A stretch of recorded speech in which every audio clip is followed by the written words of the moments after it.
આપણે ગુંદો તોડવા આવ્યા છે. ગુંદો આપણા ઘર નજીક જ છે અને આનું અથાણું બને. આપણે અથાણું બનાવવાનું છે, ગુંદો તોડવા આવ્યા છે. બીજું આના જે ફૂલ હોય એની શાક બી બને અને બહુ ઓછું મળે અને એનો ફાયદો બી બહુ છે. આના ઔષધીય ગુણ બી બહુ સારા, તમારા તબિયત માટે બહુ સારો.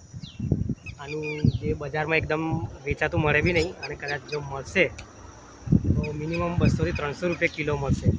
તો જેના બી ઘર નજીક ગુંદો હોય, ગુંદાનું ઝાડ, આ ઝાડ જોઈ લો, આ રીતે હોય છે, બરાબર છે. તો જેને ઘર નજીક હોય એ જરૂર તોડે અને ખાય, કારણ કે હવે આ ઝાડ એકદમ મળે બી નહીં અને એની ઔષધીય ગુણ બી સરસ છે, તો જરૂર ખાવા જોઈએ. બીજી વસ્તુ છે કે હવે એને મળશે ક્યારે, તો ઉનાળો હવે અત્યારે ચાલે છે અને ઉનાળો હવે પતવું જ છે. તો ઉનાળો પતવાના સમય પર ગુંદો મળશે અને આનું અથાણું વ્યાપક પ્રમાણમાં લોકો બનાવે છે, તો દરેક લોકોએ ખાવું જોઈએ.